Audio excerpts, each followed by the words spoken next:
Estoy aquí. I am here. All right. Sorry about that, everyone. Well, why am I apologizing? You have to commute home on the metro here in the DMV, and then one of my goals now. I am back on a health and fitness journey. So one of my goals now is to eat before I live stream, so that I'm not eating at 9 o'clock and 9:30. So I had to eat to get enough food here. So hopefully this all sounds logical now that my GI tract is digesting food. But tonight we're gonna have a fun discussion. This live stream is entitled Three Feminists and a CEO. My reaction to the groundbreaking round table discussion. Okay. So it's funny how timing works out. Um, Last night was a late night. For those of you who don't know, Dr. Dunbar used to be a very avid salsa dancer, and even though I don't go out dancing all the time now, I've still got my moves. I've still got my ear for the music, and every June, most every June, there's an event called the Capital Salsa Congress. So I went to the last night, which was last night, and danced and saw some old friends. One in particular, one in particular who taught me a lot about tonight's subject.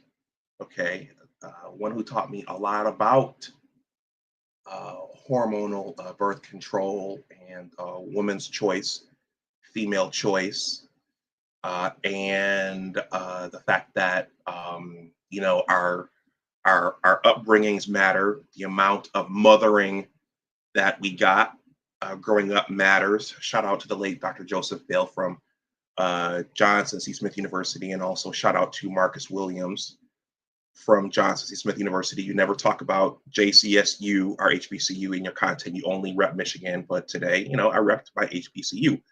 And Dr. Phil used to talk to us a lot about mothering, the importance of mothering. So this particular friend taught me a lot about that. She taught me that, not every woman wants to have children. And so I ran into some old friends last night, and one in particular. But I don't want to belabor this. I have some points here. We're going to go over.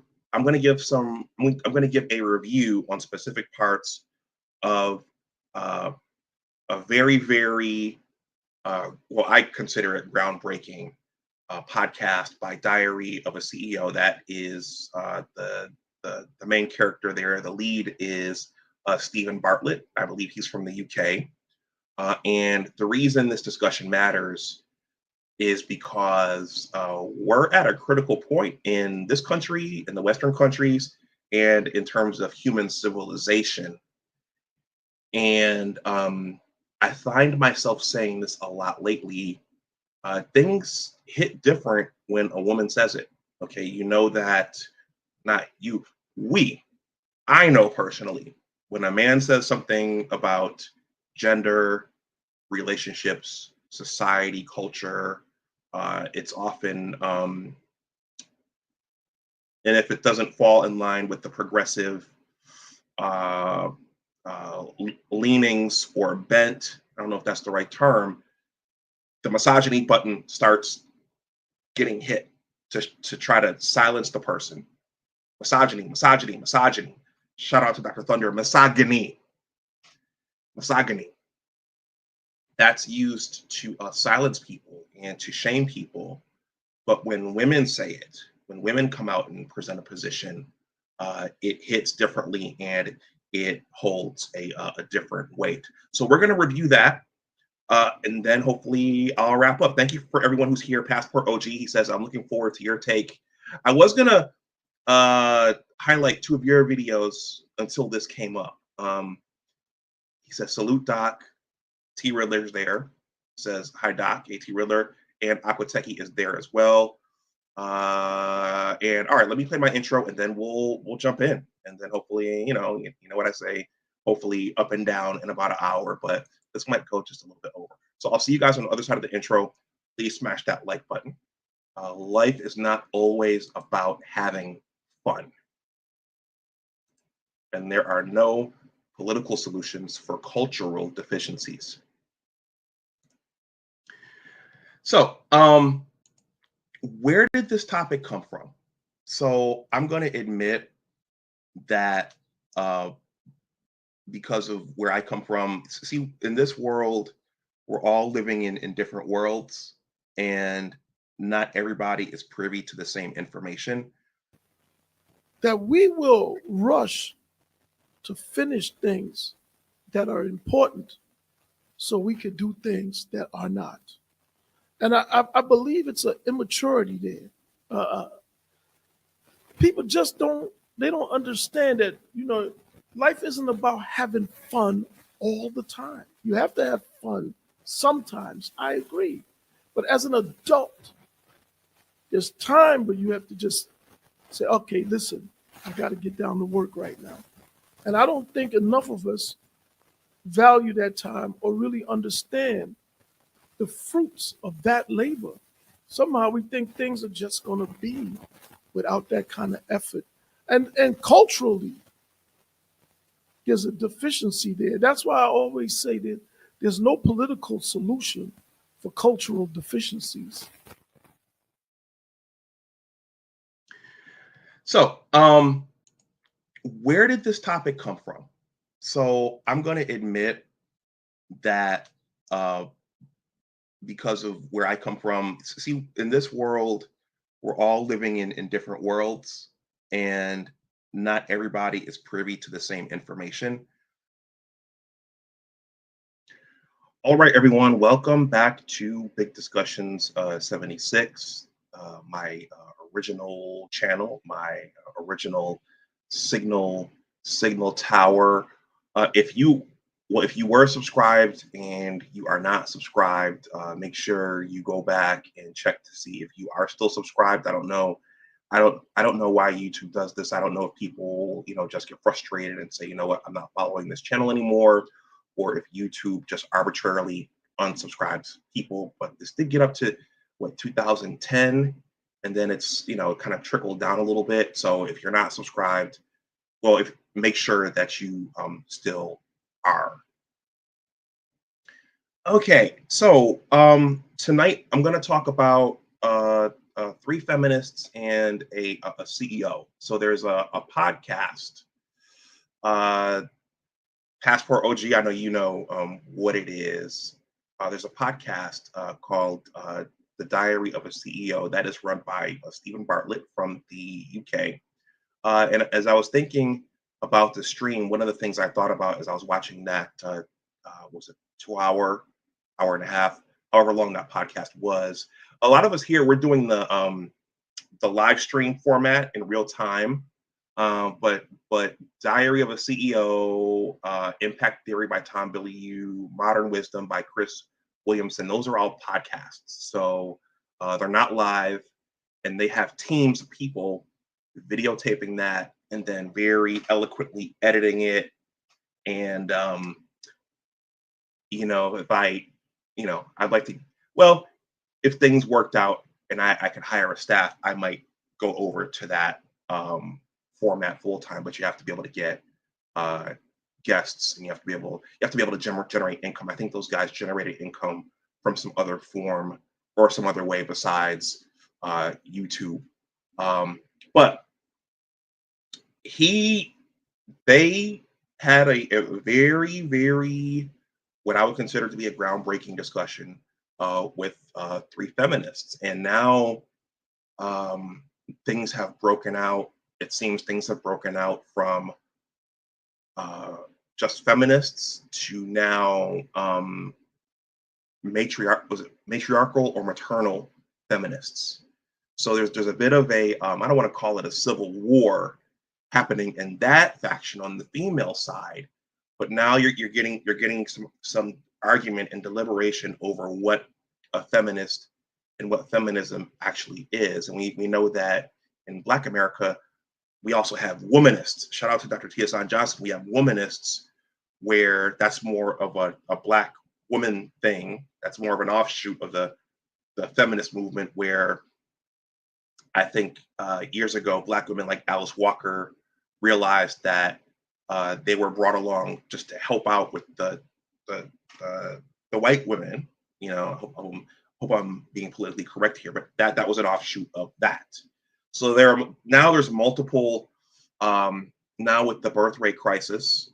A lot of people don't know that there's a birth rate crisis, and with gender relations, now people are being forced to deliberate over this and talk about this out in the open.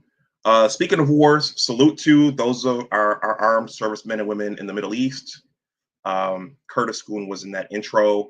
He's predicted that we eventually get to a third global conflict. Hopefully that doesn't happen, but as you guys know, there were some bombs dropped over the weekend, and this might be the least of our worries, depending upon what happens.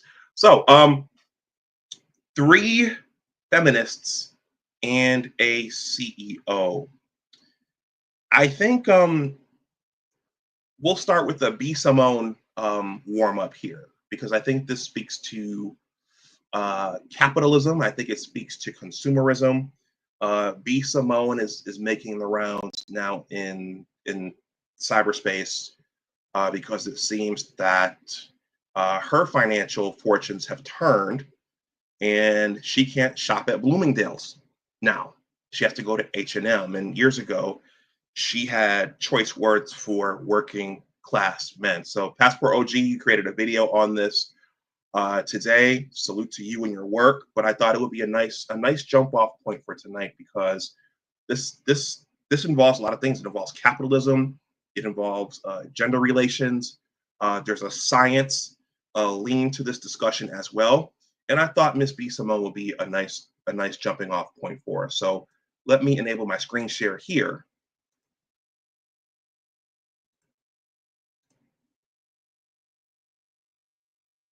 Okay, there she is. I don't think she's an unattractive woman. I think she's very attractive. Some of you guys might skewer me for that, but let's hear what B. Simone has to say. I don't think I'll get a strike for this. It's not even, I just don't have it like to spin the liquid like that. Mm-hmm. We were in Bloomingdale's yesterday. I'm like, we have to go to H&M. Yeah. Like I notice it in me now, just nitpicking. And it's not even, I just don't have it like to spin the liquid like that. Mm-hmm. We were in Bloomingdale's yesterday. I'm like, we have to go to H&M. Yeah. Like okay. Playing that might get a strike, but hopefully not. It's just 14 seconds. But Bloomingdale's versus H&M, consumerism and capitalism. That's going to be something that's going to come up in the diary of a CEO a podcast. But money, consumerism, there are levels to this. So that's something that's playing out in gender relations today. Does the man make enough money? How much does the woman cost? And I thought that was interesting because, number one, not because of her choice words about working class men a couple of years ago, but I didn't realize how much. Well, Bloomingdale's is a high-end department store, and what she was saying is, okay, I'm not as liquid as I was, so now we have to go to H&M. I can only afford H&M. So there are levels to this spending thing, and that's something that's factoring very much in to gender relations today. Does the man make enough? I don't want to go 50-50. I can do bad by myself. Okay, I don't want to work. I don't want to work to have to pay major bills. Okay, these are all things that are factoring into gender relations today and the birth rate crisis. And something Passport OG, a video that he made that you made a couple of weeks ago with the Whitney Houston song, I thought that was powerful because I think you came to the same conclusion that I came to, and that George Fraser came to, and that's that we don't hear songs like that anymore. That Whitney Houston song was significant because she was singing about loving a man. Okay, and I thought about Rapture. No, not Rapture. Sweet Love by Anita Baker. That song was all about loving a man, being in love with a man, wanting a man's love, adoring a man. And we don't really see that today. We don't really hear music about that today. We don't really, you're not seeing a lot of that. You're seeing a lot of, decenter men. You're seeing a lot of men are toxic. If you're what's it, a cis man, don't cheat dist, cis hetero men. So we're seeing a lot of that today, as opposed to what we used to see, and all that stuff is factoring into this. Okay.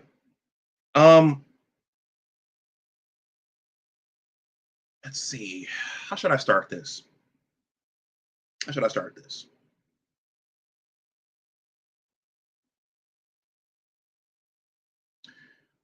What we're experiencing and living through today. I could start with my discussions with the nameless protagonist over the mouse utopia experiments.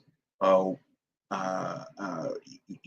can get to a point where the technology is outrunning the culture and the biology. That's arguably happening right now. We could talk about once things get too comfortable for mammals, for a mammalian species, pack creatures like us, fertility goes down.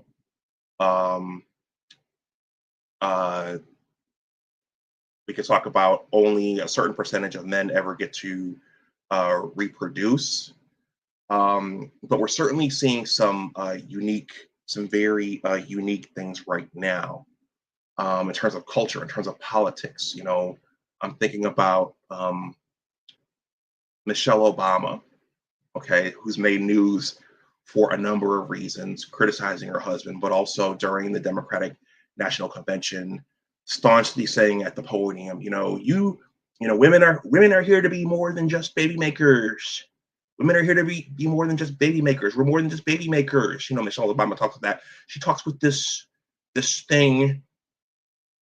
Okay, she was very, very staunch about that. She said that on another podcast a couple of weeks ago. Madam Vice President Harris, when she was running, we're not going back. We're not going back. Okay, so we're not going back to what? There's something they don't want to go back to. Something happened right around 1990. They're going to talk about that in the podcast. The 1990s, my teens going into my 20s, that was my first encounter with why do I have to cook? My first girlfriend, I remember her telling me, why do I have to cook? Why can't we're in our late teens, so why do I have to cook? Why can't my man or my husband cook? Okay, why do I have to do it? Maybe why can't he take my last name? Okay, why can't my husband take my last name? Okay, so she, at some point she was the progressive feminism thing started kicking in, and she started absorbing it. Her mother was really tough. Her biological father, who was Nigerian, passed away early, and her mother did tell me at one point, I have to be the mother and the father. But my girlfriend at the time, she was, why do I have to cook? Why can't my husband, my guys take my name as well? My next girlfriend after that, I was my late teens. We were arguing over something stupid that teens would argue over. That was the first time I heard, I don't need a man. I don't need a man. Okay. And I never, all of these things, the cooking thing, the husband taking my last name thing, the I don't need a man thing, these were all things that I was not prepared for. These were all things that what do you say to those things at that time? But these are things that steadily propagated more throughout the Black community and also out into the entire society as well. Well, what are the ramifications for that? Where does all of that lead you? Where does don't worry about boys now, get your education, worry about that stuff later? Where does all of that lead us as a group? Okay, I just happened to look this up.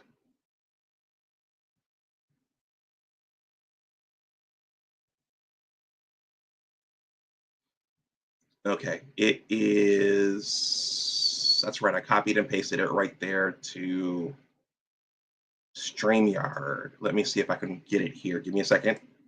Yeah, there we go. And you guys keep letting me know what you think there in the chat. We're gonna hop into the video shortly. I looked up this gem.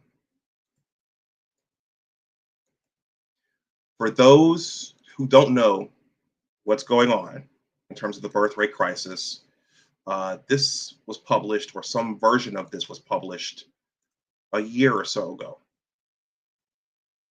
Okay, this is on Medium. Let me know if you guys have seen this before. Okay, 45% of women estimated to be single and childless by 2030. Okay, let me read that title again. 45% of women estimated to be single and childless by 2030. Okay, the subtitle says, recent data indicates that 45% of women between the ages of 25 and 44 will be single and childless by the time 2030 rolls around. The number of single women in the United States is expected to rise by 1.2% every year. Okay. Is this due to lonely men? Is this due to, what's this due to? Okay, but people are starting to take notice of this now. I'm going to scroll through this really, really quickly. It's a 3-minute read. This is below in the description box. There's a woman with a cat. I'm not gonna say what JD Vance said during the election. I'm not gonna say that, but there's an image of a woman and an orange cat, a Garfield cat. Let's see. So there's that subtitle, but there's something here. Okay, this is interesting. Going back to the B. Simone piece, this highlighted paragraph says, single women spend more than the average family household, especially when it comes to travel, nightlife, eating out, skincare and beauty, retail shopping, etc. So of course, economists will attempt to frame it in a positive light that nearly half of women are single and childless. It can only be good for the economy. All right. I'm going to read this paragraph. However, you are considering the negative impact this will have on greater society. The birth replacement rate is already trending below replacement, and surveys show that women who are unmarried and childless tend to struggle more with mental illness and feelings of self-confidence. Okay, is this all being caused by lonely men, or a lonely men epidemic? Because that's what's causing this. All right. I want to read some of the comments down here. This is written by Mark Higley. Okay, there were 21 comments here. I'm going to read some of these, and you guys can let me know what you think as well. So this comment says, nice try blaming this phenomenon on women and women alone. First, based on average salaries, the number of men under 44 can support a family on their salary alone. I'm sorry, the number of men who can support a family on their own. I'm sorry. The number of men under 44 who can support a family on their salary alone doesn't come close to the number of women who would be interested in a traditional arrangement. Essentially, whether a woman is interested in a career or not, she often has no choice but to work on her earning potential for the sake of middle-class survival. Second, women have realized that independence and safety go hand in hand. Gone are the days that a woman will put up with any kind of abuse in exchange for a roof over her head. Having a career is one of the best approaches to avoiding abuse. Third, how many women are truly willing to commit to sharing childcare and household chores? It's like a 9-year-old begging for a dog. Yes, we know the child would love the dog, but are they really ready and willing to pick up poop 7 a.m. on a rainy day? Many women would love a family, but have a hard time finding a partner who would also be engaged and responsible co-parent.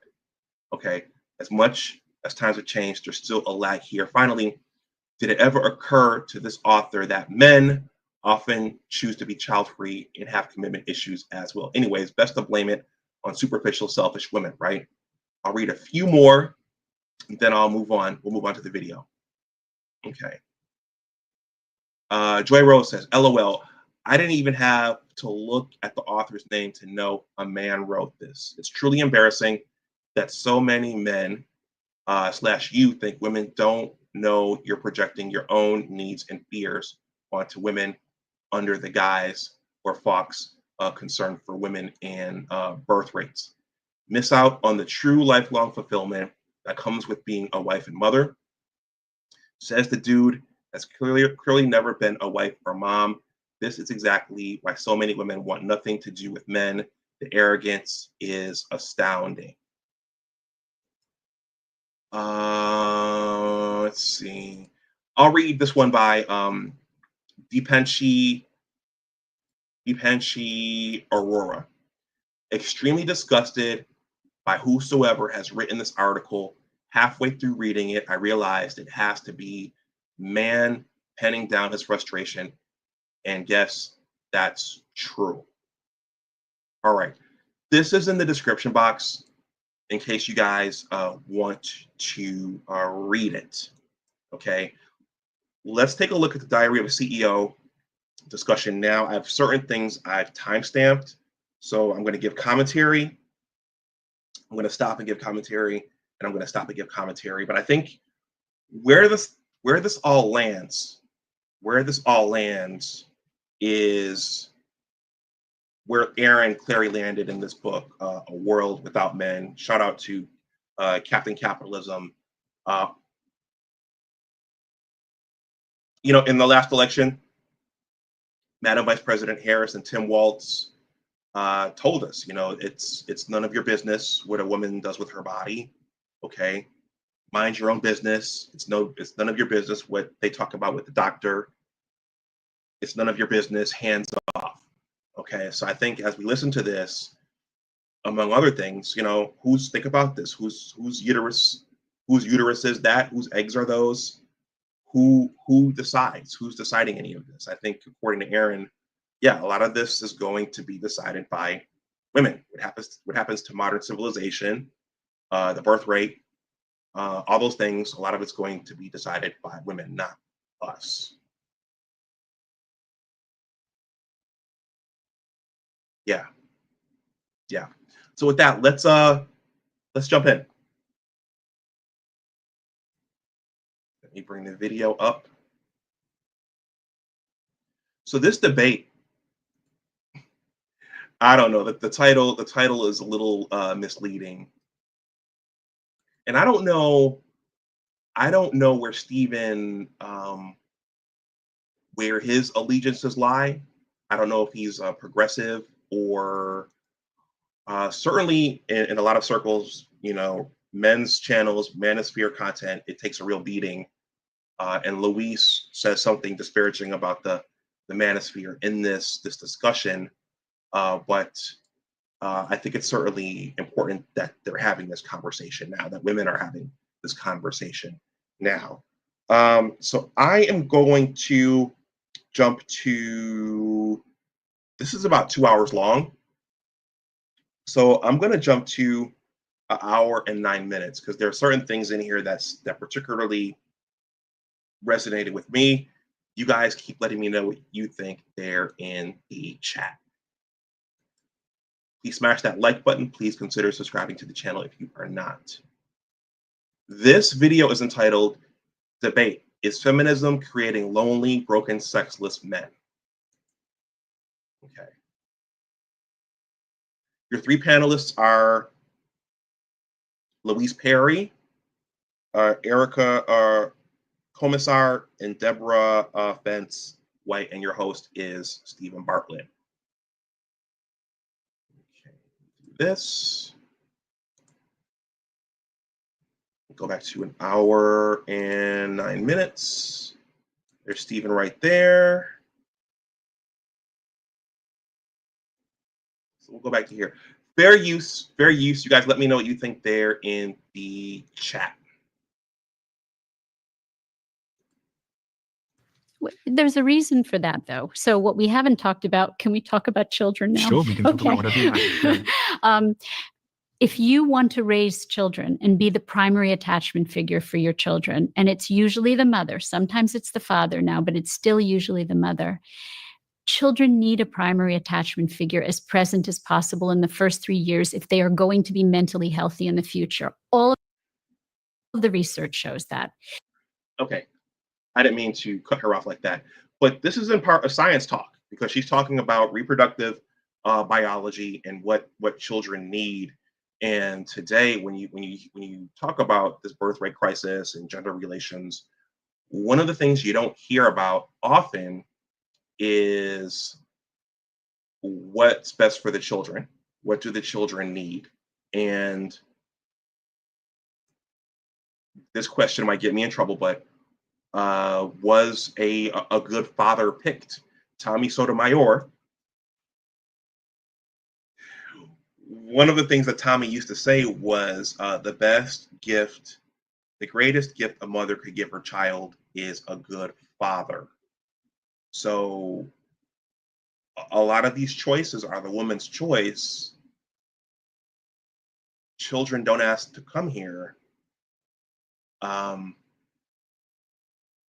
What's our good fathers being picked? What's good for the children? Okay, and so Passport OG, we talked about music. You talked about Whitney.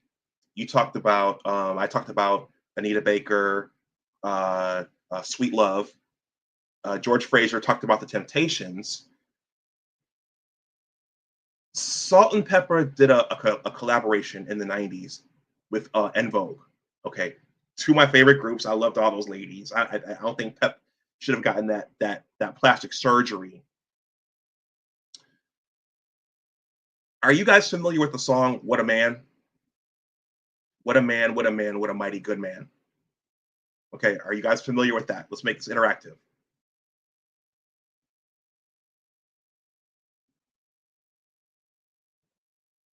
Michael Ross says, yeah, it's uncomfortable to say, and when you get into conversations about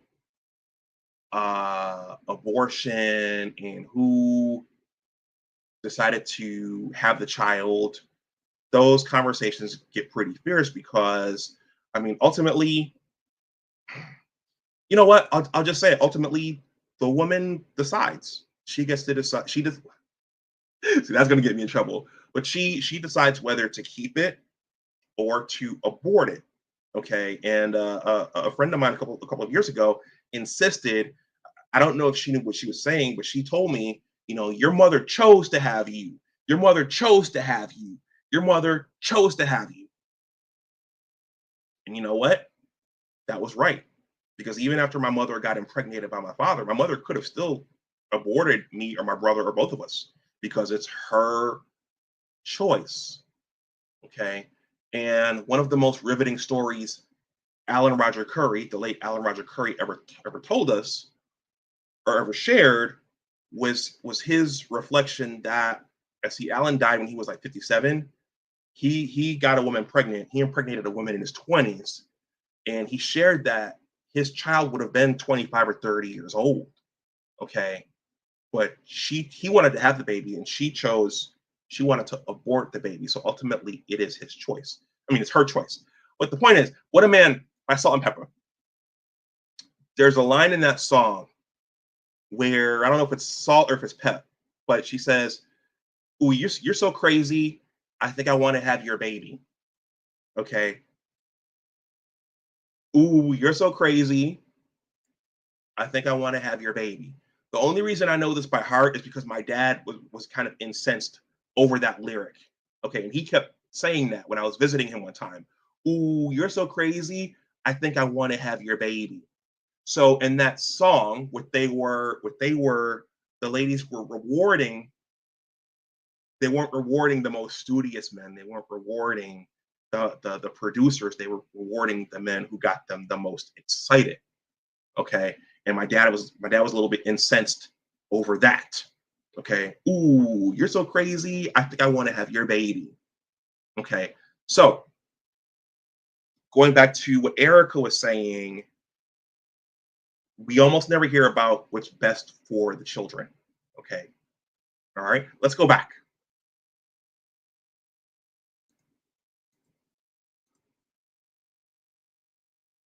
And you know what? There was one more. There was one more. There was the salt and pepper. Did I write it down? Kamala. There was one more crazy lyric that I. Okay, maybe it'll come to me as we're listening to this. You're so crazy. I think I want to have your baby. Let's keep going. The clock is ticking. All right.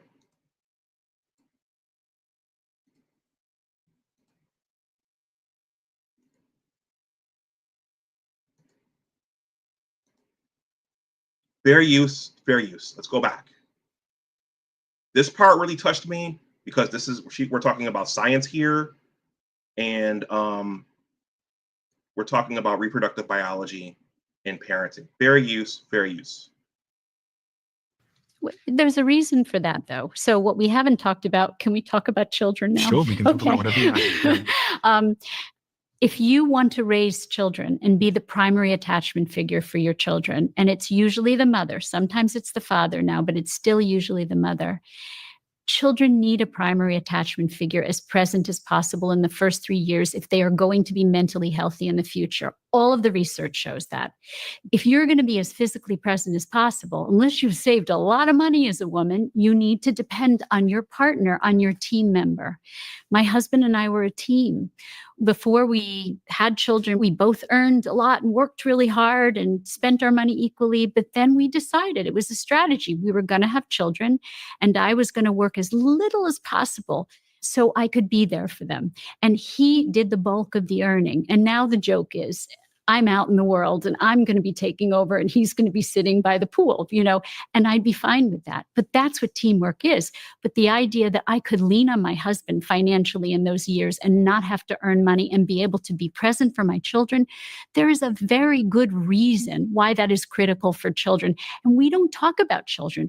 We're sitting here. This is the first time we talked about children. We're talking about adults and individuals. And no, children are dependent on us. If you don't have to have children to be happy, but if you are going to bring children into this world, you have a responsibility to those children, and it surpasses any individual desire you may have. And you're saying the mother should be there in those opening years? The primary attachment figure, who's usually the mother. Okay, how often do we hear about that? The primary attachment figure, okay, and she just made the argument that you have to you should be thinking about the children first. And we don't hear a lot of that today.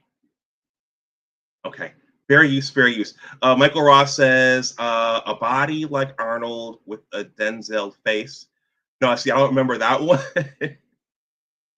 But I kind of remember it now. But they were saying all kinds of things like that in that song. But the point is, they were looking.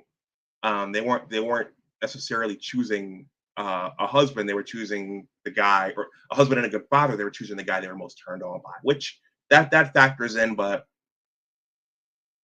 they weren't thinking about in that song what was best for the child. Fair use, fair use.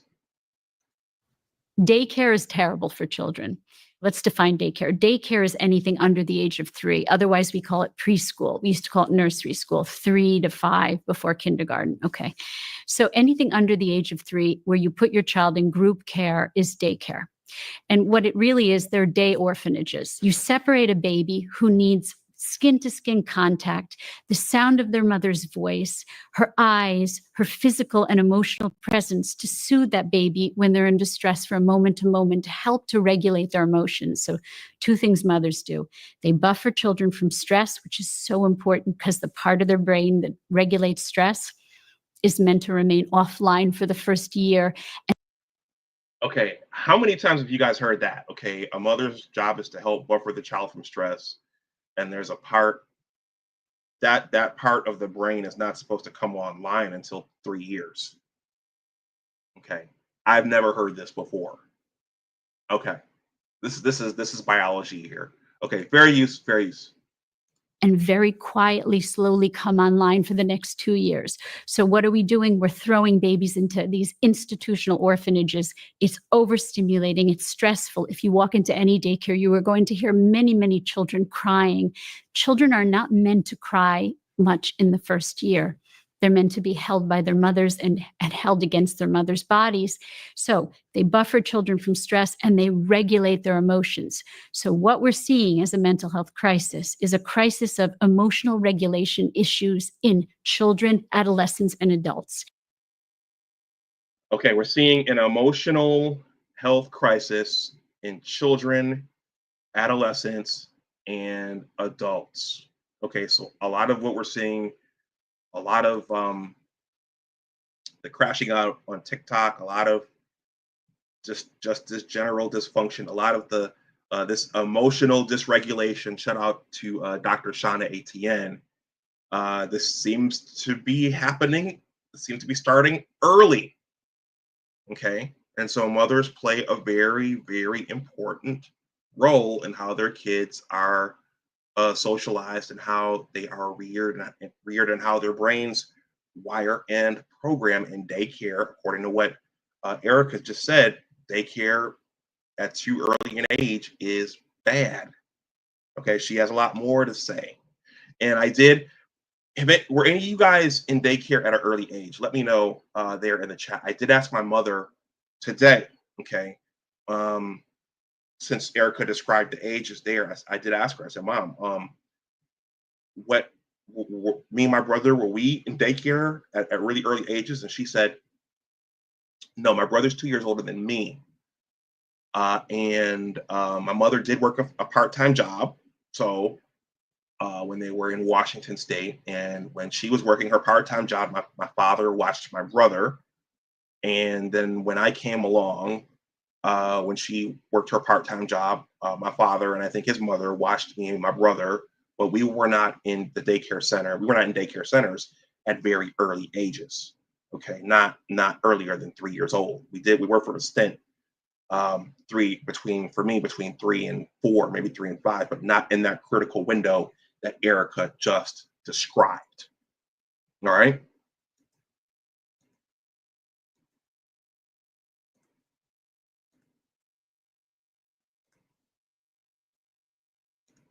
Fair use. Depression, anxiety, ADHD, these are all emotional regulation issues. That means people cannot regulate their emotions. And so we're just giving them pills. We're not saying, where does emotional regulation come from? What's the origin of it? And the origin of it is in the very early days of your life. If you had a mother who soothed you when you were in distress from moment to moment, it regulates your emotions. So it's only after 3, 85% of the right brain is developed by 3. It's only after 3 that you internalize the start. Guys, I'm going to read this note for you here. There's a note there, and I am blocking it. I'm going to go behind this so you can see it. I'm going to read it. It says, by age 3, a child's brain reaches about 80% of its adult size, with rapid development occurring in the early years. The right hemisphere, which plays a key role in emotional regulation, is particularly active during this period, laying the foundation for how children process and manage emotions. Early experiences, especially in caregiving and attachment, strongly influence this development. All right. There's so much I could say about this, but fair use, let's keep going. Or to internalize the ability to regulate your own emotions or to deal with stress and adversity in the future. So does that mean that if I'm not home as a mother for those early 3 years, you think there's possible chances that my child might grow up to be somewhat traumatized or have some kind of... It is not what nature intended for us.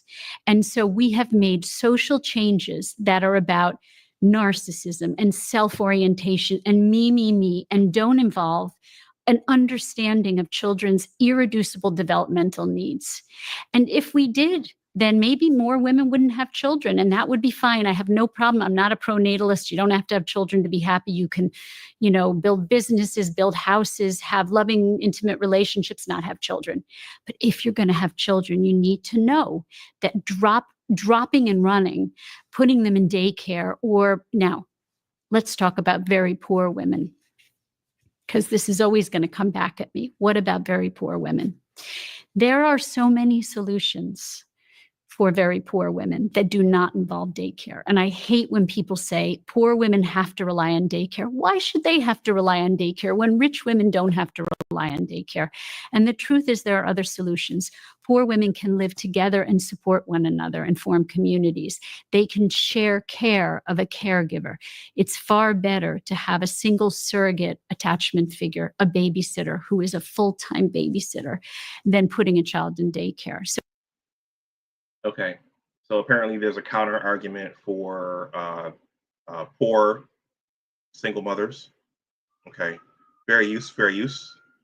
So if you can't be there and you're poor and you have to work, then it's far better to have first kinship bonds, someone who's related to you, because it's going to be a more similar investment in that child than anyone else. Secondly, a single surrogate caregiver, a babysitter or nanny. If you can't afford it, share the care with another mother, because that's still going to be better for that child than putting them into an institutional group environment. Because what you're doing is you're basically putting usually no less than 5 children with one caregiver under the age of 3. In some cases, it's under the age of 1. Now, this part right here is very, very powerful. Okay, she's talking about what happens to very, very young children when they're in daycare. Fair use. And if you've ever had a baby crying, you know that that baby is going to get the other babies crying. And now you have 5 babies crying. There's no way you can soothe them when they're in distress. There's no way you can regulate all those babies' emotions. We are doing terrible damage to our children by putting them in daycare. Now, daycare was the feminist agenda. It was about the second wave of feminism. They said, put your babies in daycare. It's the only way you're going to go back to work and work. And they didn't talk about children. The first wave of feminists, they talked about children. Mary Shelley and Mary Wollstonecraft, they believed that mothering was powerful work. It was work. It was a career. It was admired. It was elevated. They also believed in fighting the patriarchy. They believed in equality, but they didn't forget about mothering. The second wave of feminists, I think it was Betty Friedan said that staying at home with your children she called it a concentration camp with comforts. Okay, so apparently there was a divergence in the feminist ethos. So apparently the first wave feminists thought that mothering was a critical job, a very, very important job. And with the second wave and Betty Friedan, she said it's that thing she just said. We'll listen to it again. Sir Anthony, thank you for stopping through. Salute. Thank you for being here. And also thank you for the generous $10 super sticker. Salute and thank you for this. You guys let me know what you think. I'm going to play that part again because I've never heard any of this before. Child, than putting them into an institutional group environment. Because what you're doing is you're basically putting usually no less than 5 children with one caregiver under the age of 3. In some cases, it's under the age of 1.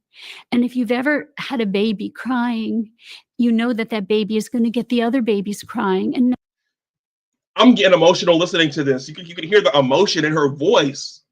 The baby's crying, and one baby will get another baby crying. I'm getting emotional listening to this. Fair use, fair use. I love this woman. I'm going to buy her book. now you have 5 babies crying. There's no way you can soothe them when they're in distress. There's no way you can regulate all those babies' emotions.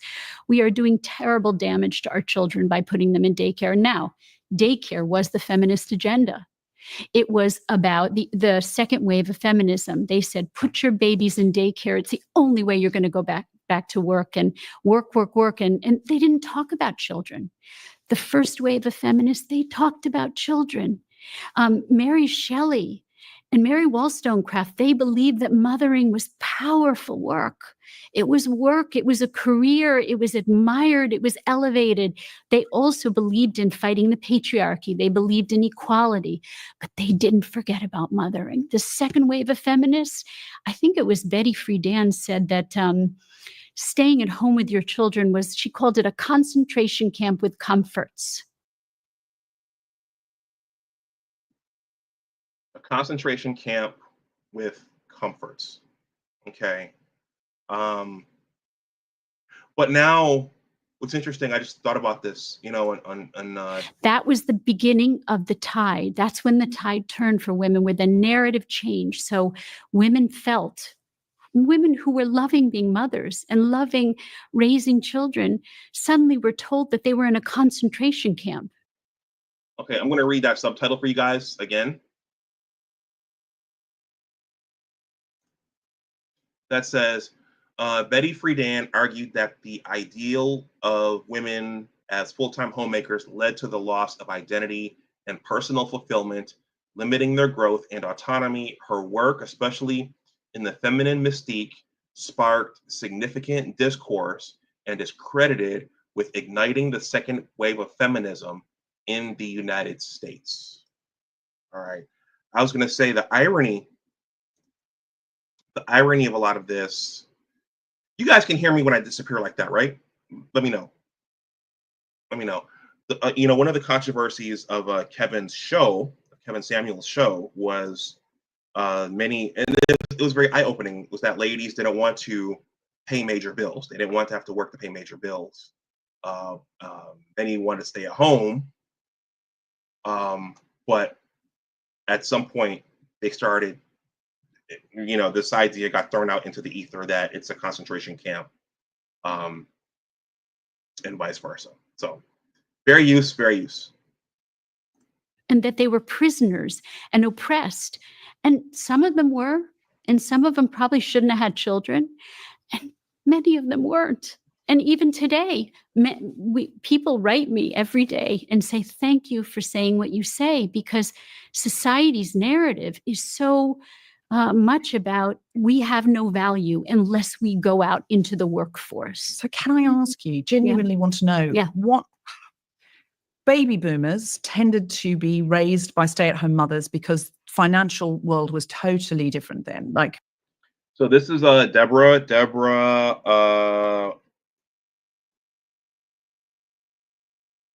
France White. Is that what it is? Deborah. Yeah, I think it's Deborah France White. Something White. She's the second wave feminist on the panel. I'll let this one go for a few more minutes, then we'll jump ahead, because I'm almost at an hour. I talked too much at the beginning. Fair use. I do that sometimes. When you talk about very poor women, I have university educated friends who cannot afford to buy a property anywhere. They don't have parents that can give them money. They're never going to be able to save that much money. And they move out of a rented property probably once a year because the landlord moves them on, and then the boiler's not working, and so on and so on and so on. And I have a local food bank that I donate food to, and I often get chatting to people. There are nurses, full-time nurses who live in London, who have 2 children at home, who the hospital cannot have any more nurses leave because there are not enough nurses. It's a real problem that the NHS is so understaffed. Various reasons for that. In America too. But the nurses can't give up their job because their children would have nothing to eat. They are at food banks with a full-time nursing job. So we're not talking about, I don't really know what you mean by very poor women. There are women with professional roles who will never own their own home, who are struggling to keep the lights on, struggling to put food on the table. Now, when I heard you talk on Stephen's podcast before, you said, well, look, people don't want to downscale. And when my children were young, we did without things like second homes and vacations.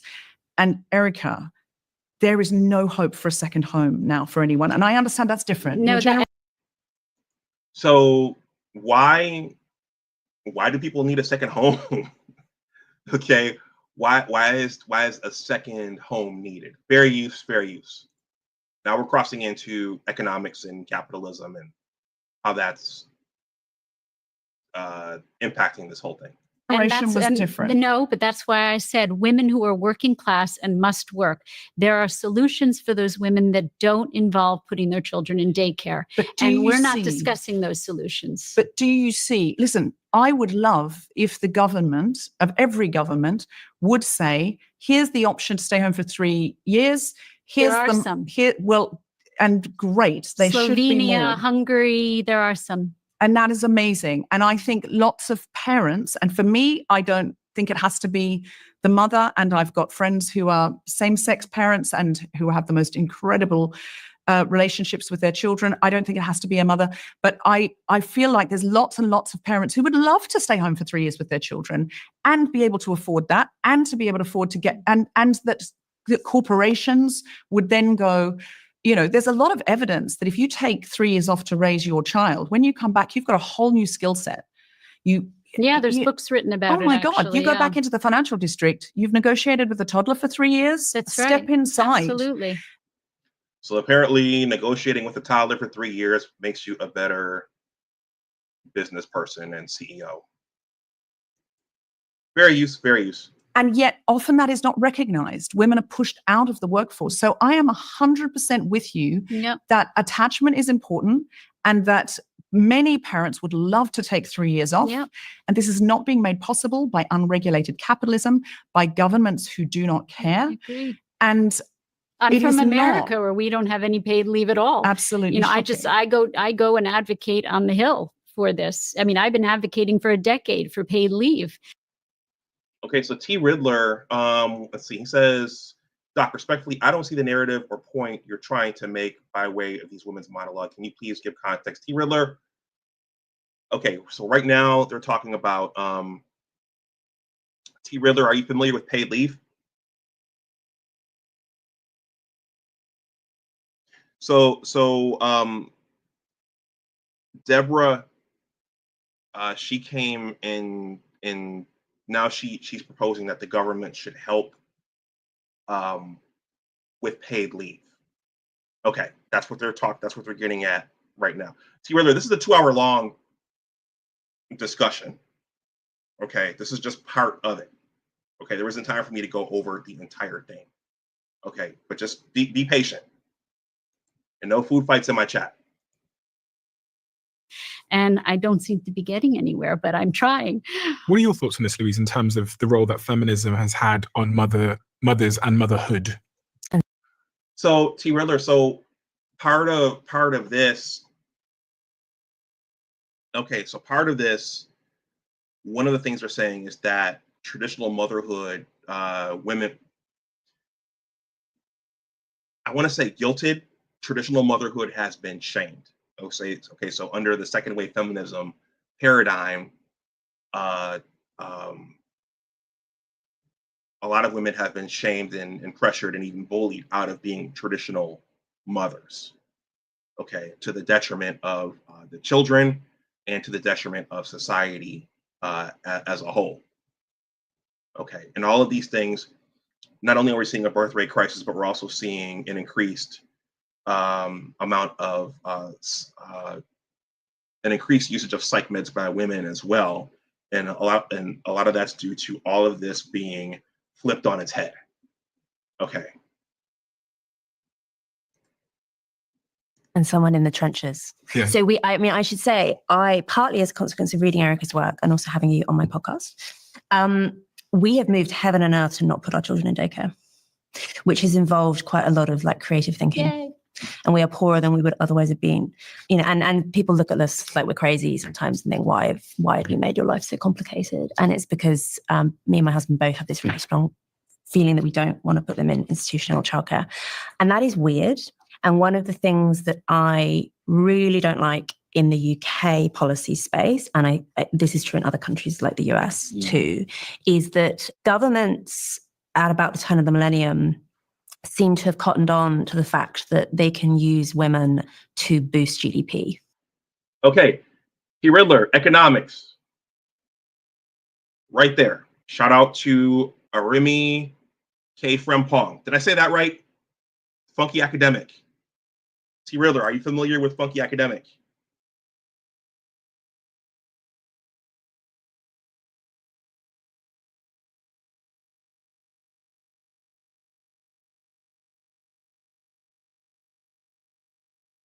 A minute ago, he was food fighting there in my chat.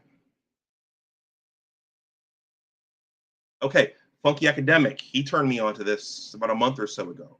Capitalism, the desire to make more money. She just stated that the government really wanted to increase GDP and make more money. So part of that has involved dissolving the family unit. Okay. Akwateki says, women in the workplace means double the incomes that can be taxed. Right. And it also probably equates to a decrease in total wages as well. Okay, so a lot of things, a lot of things have been undone and altered to put us in the current mess that we're in right now. Okay, let's go back.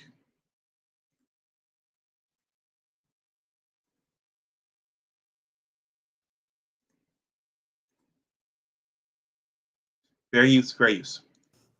And David Goodhart, who's a friend and author, he wrote a book recently called The Care Dilemma, and he described this historical event as a one-time boost to GDP. It's not replicable. But in really the 1990s, obviously the sexual revolution predates this, but really the 1990s is when you see this massive surge of working mothers. Okay, so right there, she said in the 1990s, that's where you really see a surge of working mothers. Okay, that's where you see a surge of working mothers. Okay, so I was thinking about this earlier. Pre-1990s, I was in middle school, going into high school, and I'm thinking a lot of the mothers were like mine, who cooked and who you had these group dinners, these family dinners, and you had a lot of more nuclear family, that type of thing, nuclear family. And then coming out of the 90s, now you got something else, something very, very different. Now you have the, I don't need a man. Now you have the, I'm the mother and the father. Now you have the conditions that gave rise to what we have today. So all of that was undone for any number of reasons. The master teacher also cited Bill Clinton made college more accessible to everybody. That watered down college, and also drove more people into the workforce. So you had these shifts that gave rise to what we have today, and they weren't necessarily for the better.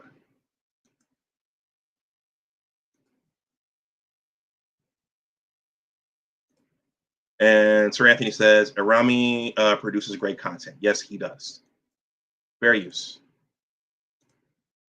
This idea that you should be out of the house 40 hours a week, children daycare, that's pretty new. And governments like this because governments like women paying taxes.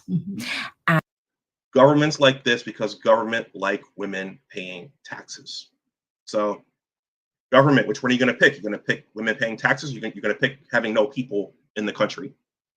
Okay, because right now the option is having fewer people in the country. T. Riddler, you following along? Okay, fair use. And I think that to some extent, some, should we say, non-maternal feminism has been a little bit naive about this and thinking that if we can get the government to support daycare-based initiatives, that's good for women. There's so much research on this showing that actually most women find it really, really hard. And it's a very common thing in mums groups and on social media and so on, women thinking, I do not want to leave my 66% of women in the UK want to stay home if they were given right, the or option. want to work, stay home more. Yeah. And what I object to is the current arrangement that we have in the UK and elsewhere, where the government does nothing for you if you're a stay-at-home mother. The government actually punishes families in the tax system. If you're a single earner family, you will pay more tax than if you earn the same amount, but across 2 incomes. You are directly punished. This was deliberately established as a quote-unquote feminist policy. All right, I'm going to read that for you guys.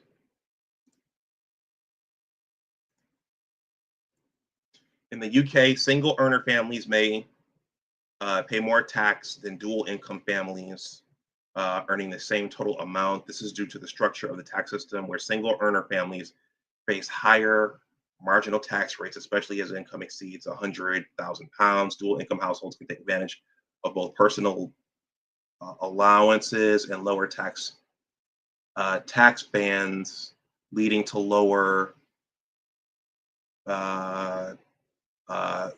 payroll tax liabilities. All right, fair use. So that it would channel women back into the workforce after they'd had children. Yeah. I also don't like the fact that the only setup that's available in terms of getting any kind of funding from the government is for daycare. You can't put money towards a nanny. You can't put money towards having a grandparent or an aunt or something. You have no choice. Yeah, the only way that you can get any kind of subsidy is through daycare. And I think that, I mean, talking about choice, that's removing choices from women. That's right. And most women don't want to take that choice, and they're doing it because they're being channeled in that direction by economic forces, which I object to. So T. Riddler, so one of the things that's being said there is a lot of women are conflicted, okay, in terms of going into the workforce and sending their kids to daycare. And in many instances, they really want to stay at home with their kids, but they were told that they were supposed to work, and that would give them fulfillment, and that's what they were supposed to do. But there are these instincts that really guide them, want them to stay home. They want to stay home. All right. We're gonna listen to Deborah, then we're gonna jump ahead. Apoteki sent, thank you for the generous Cash App. I hope this is making sense to some of you all. Fair use, fair use. I don't think that's to call it a feminist policy. It feels like guilting women twice. What I said at the top about relieving women from this emotional burden of guilt, I feel like that's an unregulated capitalist policy. That is not a feminist policy. I think what if I heard her correctly, she said that they were using feminism in a way. They used it as a banner, but it's actually the government wanting the GDP. I mean, that's what I heard. I don't know. Yeah, well, and also it's a policy. The thing is that women disagree on stuff, right? So, including present company included. Yeah. Some women. I mean, this is kind of the whole story of the second wave. There are some women who, for temperamental or life circumstance reasons, have benefited from this. For instance, pushing daycare as one example. I could list loads. There are some women who are more temperamentally inclined to work full time, who don't like being stay-at-home mums, who find it boring, frustrating, whatever it is. Can I ask you a question, Stephen? Go ahead. Would you take a 3-year career break? Would you be able to do that? Would I be able to take a 3-year? Emotionally, mentally? So I would be, it's possible, but would that be my choice? No. Let me ask you guys this there in the chat. If you had a woman, a wife who could pay for everything, would you guys stay home? T. Riddler, would you stay home with children if you had a woman who could provide a comfortable lifestyle for everybody? Would you do it? Apoteki, Sir Anthony, would you do it? Would you stay home? So Stephen, the CEO, he said no. And we're going to jump ahead right now because I don't want this to go too long. Are you missing out on life because you're staying at home with children? Okay, preparing meals, making sure that the home is okay. Okay, that's part of this debate. You know, why should we have to give up that? Why should we have to give up workforce participation to rear children? We're more than that. Michelle Obama, we're more than just baby makers. We're more than just baby makers. Women are more than just baby makers. Okay. Let's finish up listening to what Stephen has to say, then we'll jump ahead.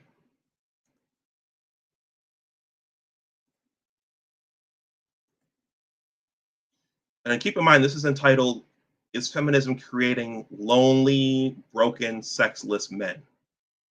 Is feminism creating lonely, broken, sexless men?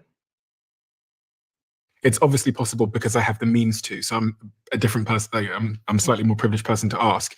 But would I want to take 3 years off my career, stop doing this, to solely raise children? I would not want to. You would struggle. And the thing is, men aren't expected to. So We have different nurturing hormones. We have a biology that's really different. Okay, here's where she refutes. Here's where she invokes Princella a little bit. Fair use. I think we just need to take into account that no one is judging Stephen for saying that. But if I said just couldn't do it, people would be like,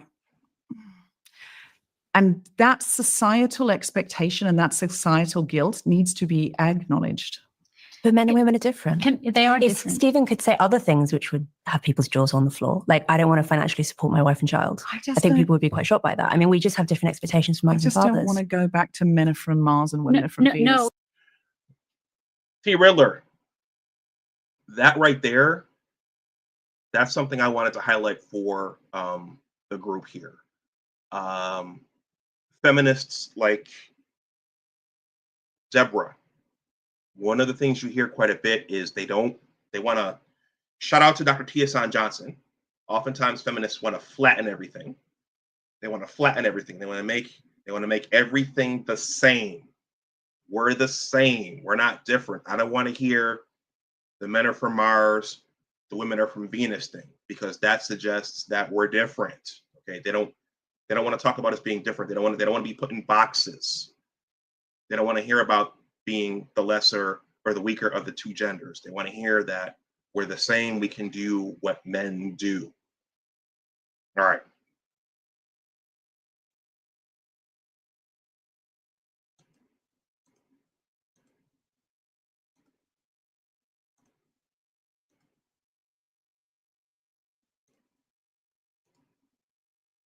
Oh, no, I want to give some evidence of that. So there is hormonal research to show that men and women respond to nurturing differently. Shout out to Princella. We're getting into some endocrinology here. Shout out to Princella. Fair use. We have different hormones, different amounts of hormones. It comes from different parts of our brain. Women produce when they give birth, when they breastfeed, when they nurture their young, they produce a ton of oxytocin if they're healthy. Oxytocin helps you to attach to your baby, and it also is inversely connected to cortisol. So it lowers the baby's stress, it lowers your stress, and it raises the well-being of the baby and the well-being in you. And so what we know is that oxytocin is passed back and forth between babies and mothers, right brain to right brain connection. Oxytocin makes mothers sensitive, empathic nurturers. Have you guys heard any of this before? About this aspect of mothering? Fair use. It makes them very attuned to the distress of their babies. When fathers produce oxytocin, when they stay home, it comes from a different part of their brain, and it makes them more playful, tactile stimulators of babies. They tickle the babies, they throw them up in the air, they chase them around, they encourage risk-taking, they encourage exploration. They're great with separation. But in terms of providing that emotional security and that emotional regulation in those early days, mothers do it differently. Fathers produce a lot of vasopressin. It's called the protective aggressive hormone. Okay, fathers produce vasopressin. All right. T. Riddler, did you know that you produce vasopressin? Fair use. There was a study that was done where fathers and mothers lay in bed together. It was done in the UK. And when the baby cried, almost nearly every time the mother woke up in the middle of the night to the baby's cries and the father slept through it. But Or when there was, pretended to. when there was a rustling of leaves outside the window, the fathers woke up and the mother slept through it because of the predatorial threat. We are wired. We are mammals. We are not better than mammals. We are mammals. And mammals have been doing this for millennium. And evolutionarily, there's a reason why we have different responses, different nurturing behaviors that are correlated with our hormones. We are not the same. We are equal in so many ways, but we are not the same in terms of our nurturing behaviors. That doesn't mean a father can't learn. It doesn't mean a father who wants to be the stay-at-home dad can't learn to be a sensitive, empathic nurturer. But if we can't acknowledge that we're different, then we can't teach what we need to teach. You said we need education. We need all kinds of education, but you can't educate a father that he's different than a mother if you're not admitting that he's different than a mother. All right. Men and women are different. Mothers and fathers are different. I'm going to read that subtitle.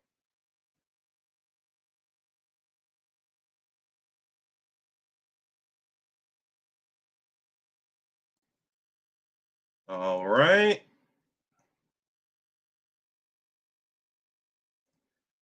Let's see.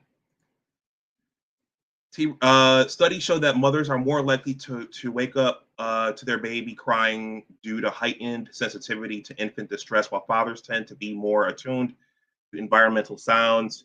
This difference may reflect evolutionary roles, with mothers biologically wired to nurture and fathers more responsive to potential threats. T. Riddler says, I'm agitated by the lady in the black shirt. T. Riddler, why? She's an ally. She's an ally. I'm going to jump ahead to an hour and 31.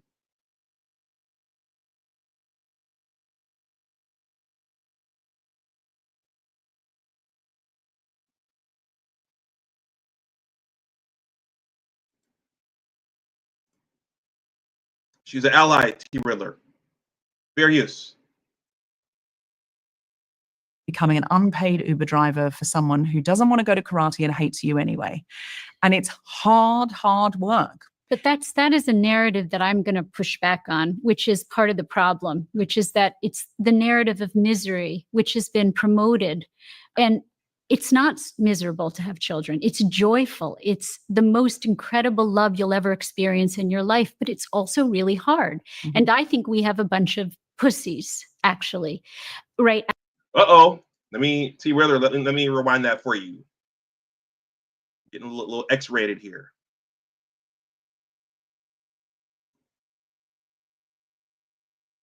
I'm gonna bring that back for T. Riddler. Fair use. Becoming an unpaid Uber driver for someone who doesn't want to go to karate and hates you anyway. And it's hard work. But that is a narrative that I'm going to push back on, which is part of the problem, which is that it's the narrative of misery, which has been promoted. And it's not miserable to have children. It's joyful. It's the most incredible love you'll ever experience in your life, but it's also really hard. Mm-hmm. And I think we have a bunch of pussies, actually, right? We are producing women and men who are pussies. And I'll tell you what I mean by that. Hey, Riddler, what do you think about that? They cannot deal with discomfort. They cannot deal with frustration. They cannot deal with sacrifice or hardship or responsibility. They want it to be easy. Who said raising children was easy? You don't get the good stuff unless you put in the work. And it's the same if you're out in the world. Of course, it's easier to go to a job than it is to stay home with a child, because a child demands more of you, but it also gives back more. And I'm going to say this is not a binary equation here. So 66% may want to stay home, but they may want to stay home and have part-time work or do some work from home. It may not be as binary as you're making it out to be. It's not like you have to stay home for 3 years. And it's not an elitist idea. So can I just answer the guilt question? Because I didn't get to answer that, because you said you're making a lot of women feel guilty. So guilt is actually quite a healthy emotion.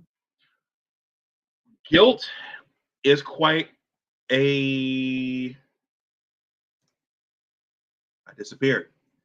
Guilt is quite a healthy emotion. Okay, so On whose show was it said we need to bring guilt and shaming back? Anybody? We need to bring guilt and shaming back. Who said that? T. Riddler, do you know? We need to bring guilt and shaming back.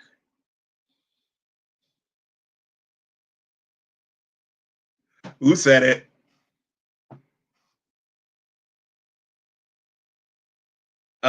Yeah, Jamal. Jamal got it. We need to bring guilt and shaming back. The image guy, whose grave was danced on by many a lady when he had his heart attack. I attended Men in Training to learn some things. All right, so guilt and shame. Guilt can actually be a healthy thing. Fair use, fair use. In small supply, guilt is a very healthy. It means that your ego is functioning. So if we're not just preoccupied as women on our own needs and desires and self-orientation and narcissistic sort of wishes, then listen. Then we have Really to, trying. no, I mean, if we're not just concerned with ourselves, then when we leave our very, very, very young children, we should feel badly because those children need us. If we stop feeling badly for our children when we leave them, you break the bond. You can't turn off attachment. So a little bit of guilt means your ego is functioning. It's a good sign.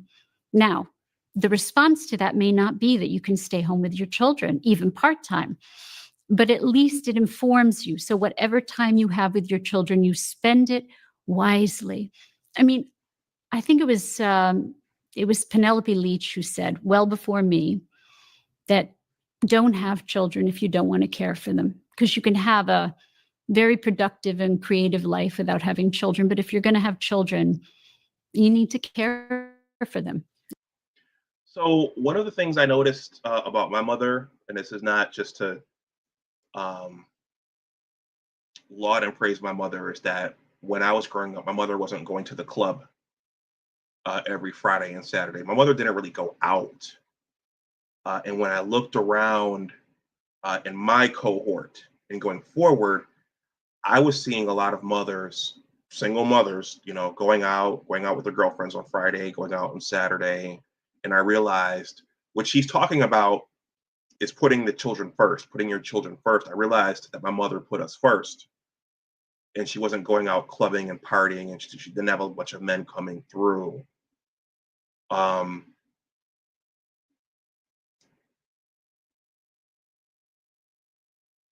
Yeah. What did you guys see growing up? Did you see, was your mother out partying and, doing a bunch of things where you all were second, or did your mothers put you all first? Did she take that role seriously and put you first? That's kind of what she's talking about there. Okay. We're going to skip ahead here to being like men.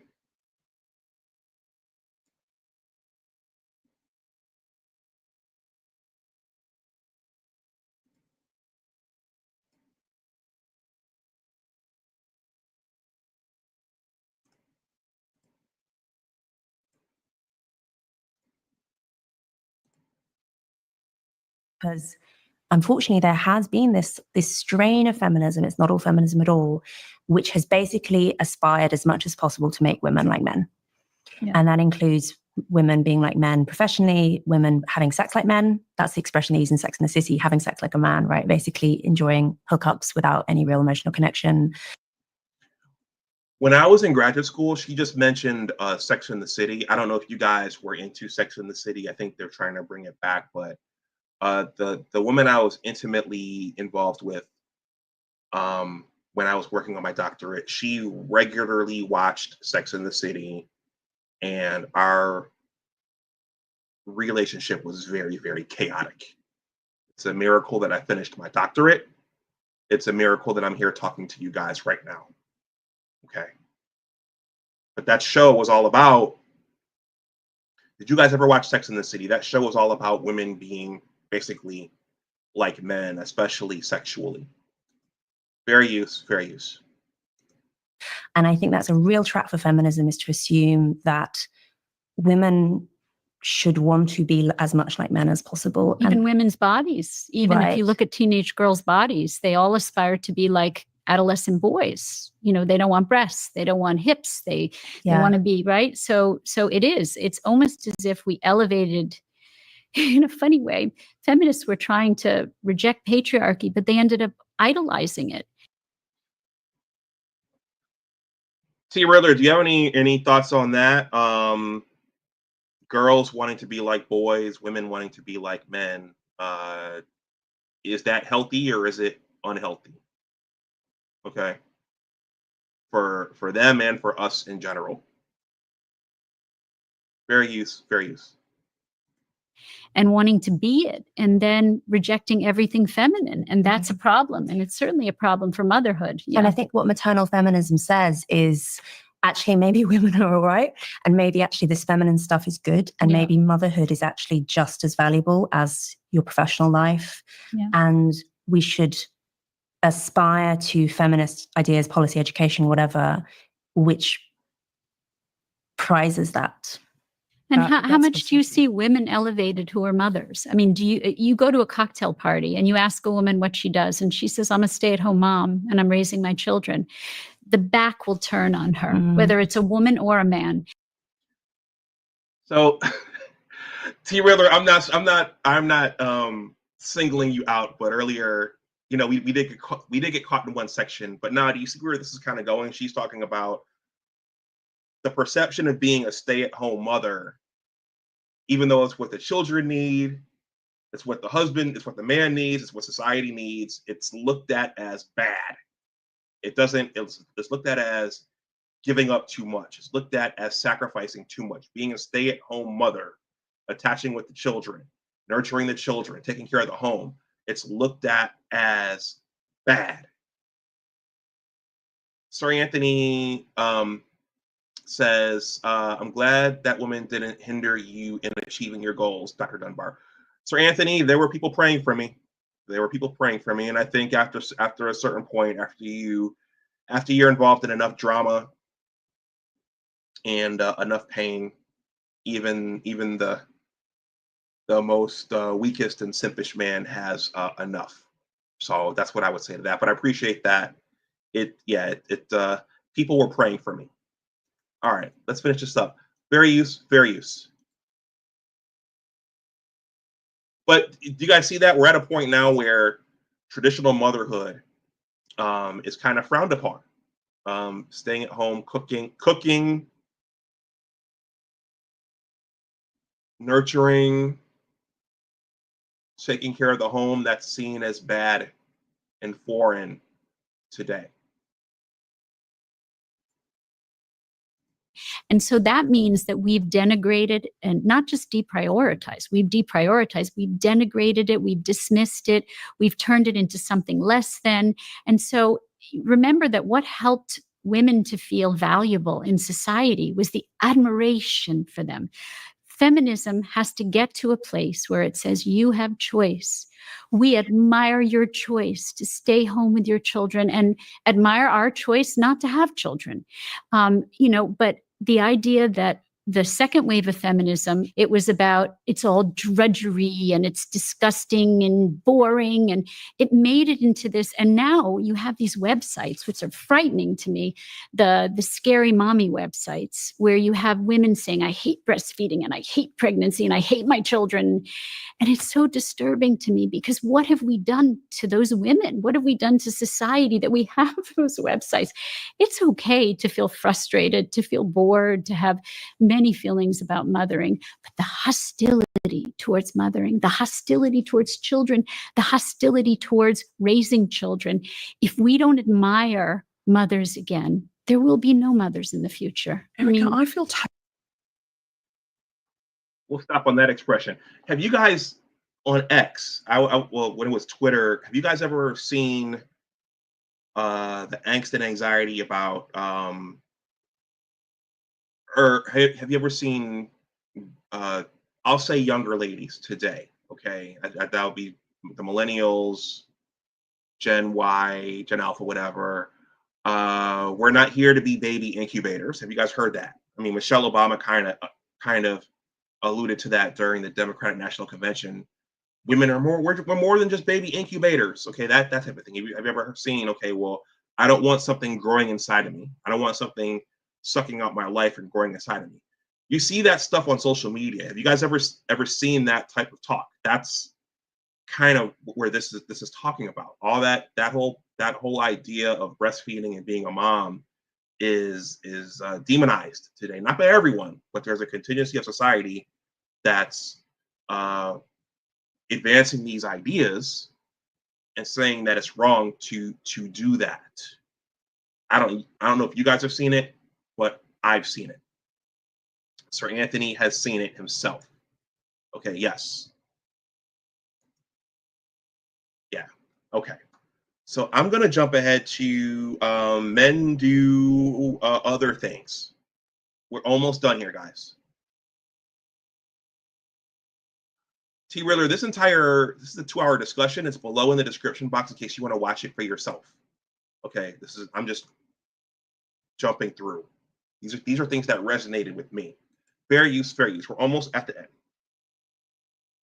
Contemporary world, and this applies just as much to men as to women. We talked about the manosphere earlier, is that gender roles contain both privileges and responsibilities, both of them. So men do other pro-social things, right? And I think that generally one of the problems that we have in contemporary culture, having rejected so much of traditional gender ideas, is that gender roles traditionally contain both privileges and responsibilities. So for men, the privileges are kind of obvious, like feminists have drawn a lot of attention to these, but men also have counterpart responsibilities, which includes things like dying for their country or for their family, which includes doing backbreaking labor. There are all sorts of hard things that men are expected to do. So we hear that, okay, quite a bit.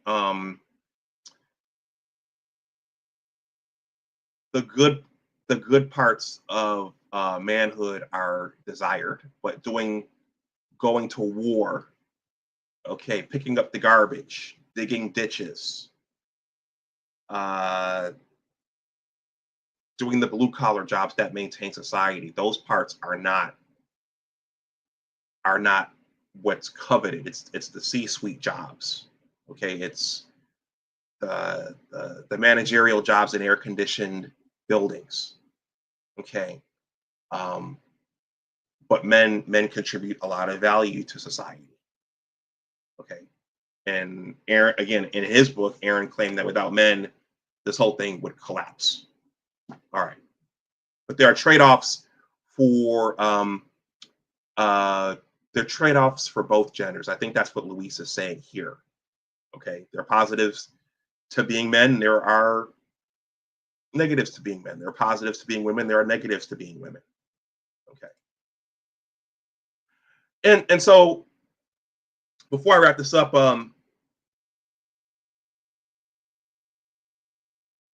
Jamal says, are we witnessing a rift in the feminist empire? Well, we'll see. But I think as Aaron said, it's women who are going to have to decide what happens going forward with society. It's not us. And also, T. Riddler, if you're out there still, if men were having this discussion, okay, it would be seen as being misogynistic. If men were having this discussion, this would get blocked. This would get taken down. They would get tarred and feathered. But the power of this is that it's women talking about it. Okay. Thank you, AV Media. I thought T. Riddler had me thinking I was losing everybody. All right, let's wrap up. Fair use, fair use. In exchange, I think this is the unwritten agreement, in exchange for those responsibilities, those privileges rather, women have that too. So women have some privileges. You get to the women and children first principle when it comes to saving lives. Women are often the beneficiaries of what's called benign sexism. So men being kind of deferential to women, like nice gentlemanly men being deferential to women. There's this cognitive bias called the women are wonderful principle, where people will actually, if you ask someone do you want to save a woman that you don't know or a man that you don't know from drowning, people will overwhelmingly choose to save the woman. So there are those privileges. There are also responsibilities, and they include things like caring work, which is hard, and the danger and difficulty of childbearing, which is really hard. And I think that one of the problems, and maybe this is narcissistic, I don't know, this is a touchy word, but maybe this is narcissistic, is that both sexes want the privileges without the responsibilities. And you see that within the manosphere as well. That's what the manosphere want. They want all the privileges of masculinity without any of the responsibilities. Oh, shots fired. Shots fired. The manosphere wants all the privileges without the responsibilities. Is that true? Okay. Is that true? Does the manosphere want all of the privileges without the responsibilities? Shots fired. Maggie, salute to Maggie Thompson under the veil. Thank you for stopping through, Maggie.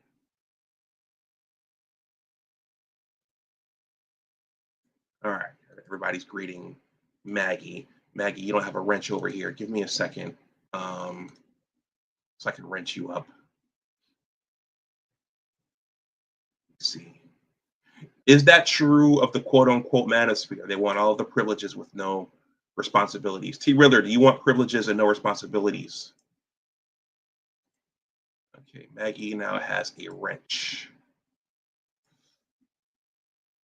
I don't know. I don't know where all this is settling, but you know, the manosphere gets a black eye no matter what. Okay, no matter what. I don't think that's true. That the men who gather in men's spaces want privileges without responsibilities. I don't necessarily agree with that, but let's go back. It's getting towards my my bedtime. But I think, you know, but I think the thing is, Sir Anthony, I think they're equating it with Andrew Tate. Andrew, they're equating it with Andrew Tate and Fresh and Fit, and well, I think Andrew Tate is the face of toxic masculinity. So that's the name that usually comes up when they try to discredit men's content now. But in general, I don't think what she said was accurate. And I like Luis, but you don't have to agree on everything. That's the wrong window.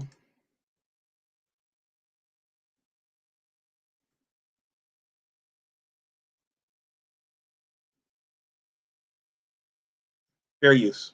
They don't want to have to be the breadwinner for their families or to do difficult work or to risk their safety doing anything. And I'm afraid sometimes feminism is like this as well, that we expect women to be given, to be deferred to and to be prioritized. But we say, I don't have time to do all this stuff for other people. That's ridiculous. I should be like writing TV shows. I mean, that's not the counterpart, right? Like writing TV shows is great, but it's not like essential work to society. Whereas raising children and protecting your community really is. And we do need people to do that of both sexes. Problem is we can't put a price on it. And that's the problem, is that we can't put a price on how important it is to raise children. It's unpaid work.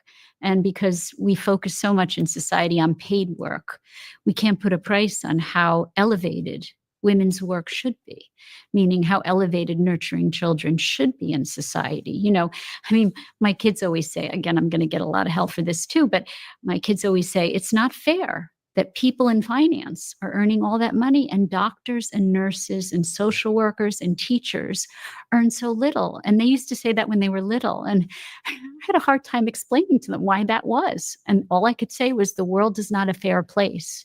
But that's not a very good response. And so, you know, I think the idea that What does it mean to provide medical care without borders? It means we never ask. Have shifted this narrative towards working out in the world and paid labor and accomplishments out in the world and achievements out in the world, as opposed to what's right in front of you, the accomplishment, which is maybe the greatest accomplishment of raising emotionally, mentally, physically healthy children that you put out into the world for the next generation. I mean, we have to survive as a species. And so that's all of that paid work is also important. And you should have the choice to do that or nurture or some of both. But if I were going to say my one goal out of this podcast would be to help people understand that we have denigrated maybe one of the most important work you can do, instead of elevating it, instead of admiring women for staying home and dealing with the boring moments and dealing with the hardships and dealing with the sleeplessness and the frustration. It's much easier to go to work. It is much easier to leave your children in daycare or with a nanny, not the women that have to, believe me. But it is much easier if you have a choice to go to work, because being out of the house it's harder work staying home. So why aren't we admiring the women who are staying home and doing that hard work and having those boring moments? Shout out to Ray Alexander.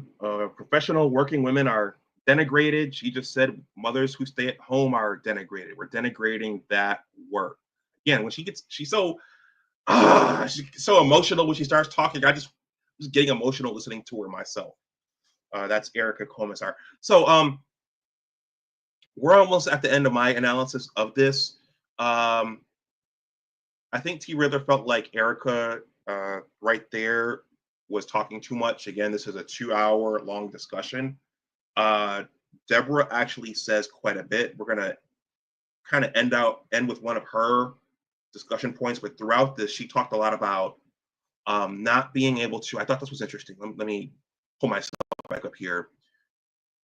The Red Feminist, she talked a lot about freeing yourself up to be in the writer's room. Okay, that's important work. Being in the writer's room of media, being in the writer's room of the movies, shaping sentiment, shaping narratives. That's what she cares about. Okay, shaping sentiment, shaping how people think, shaping how society goes. Okay, and that's one of the issues. If you think about a company like Disney, who owns Star Wars and owns Marvel, and even your major news outlets, Netflix, what messaging are they propagating in the society that's causing more and more dysfunction? Okay, she wants the freedom to go and flatten the stories and to feminize Star Wars and to feminize the Avengers and to feminize male characters and feminize men. She wants the freedom to do that. That's what, if you listen to this entire talk, she talks a lot about being, quote unquote, in the writer's room. Now here she asks a question about, what are we having children for? What's the purpose of having children? How does this help?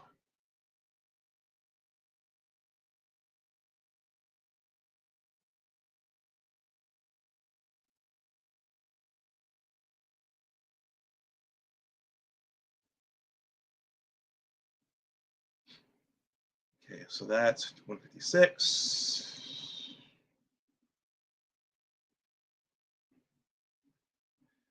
All right, let's end this thing. Thank you all for hanging out with me here.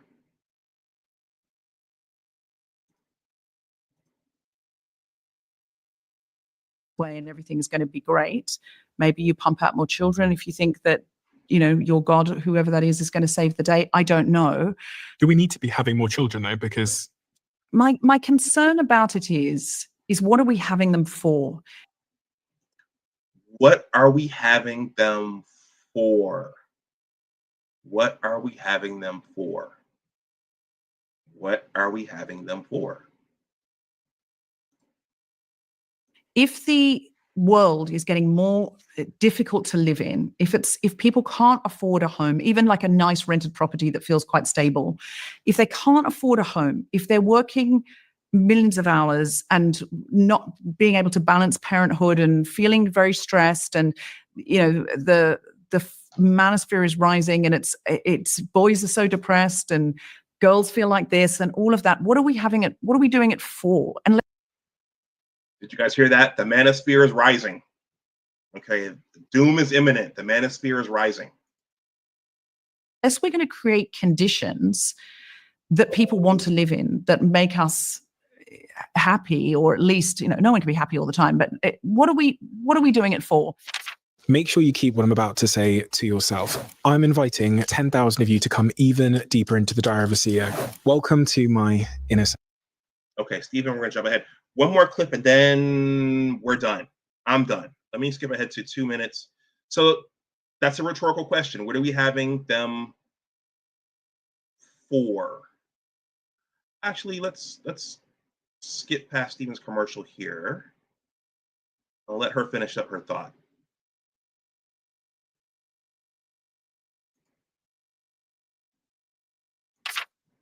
I want to talk about one last subject. Okay, so now let's go to 11.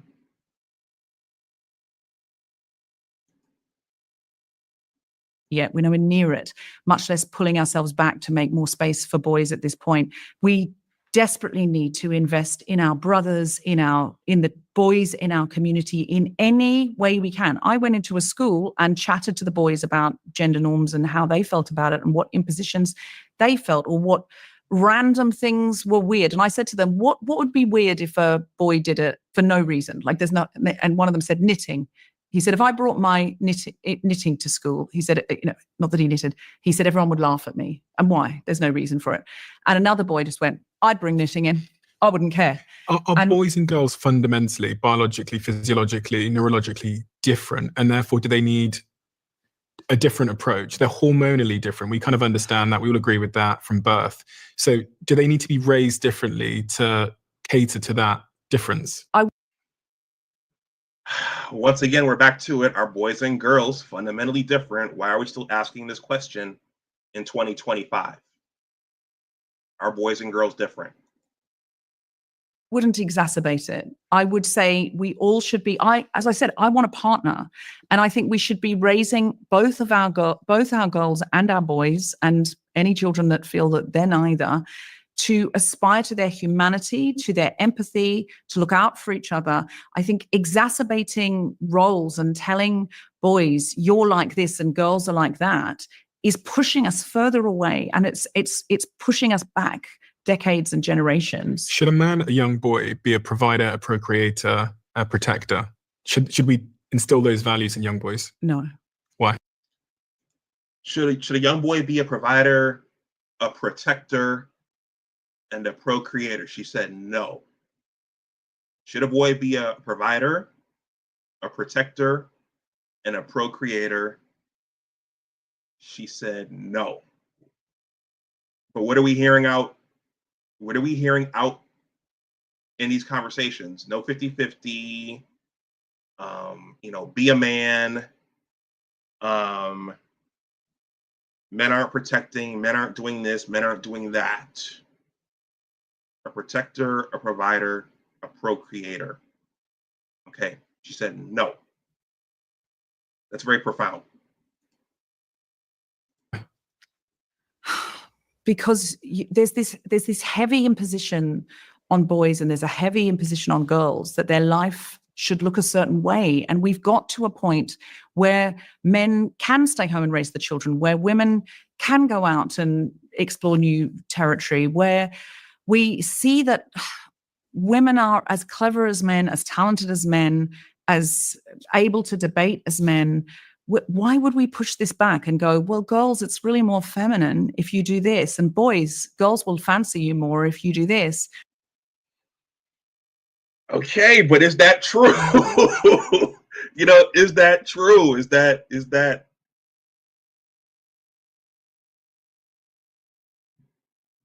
do masculine men want feminine women, and do feminine women want masculine men, or do they want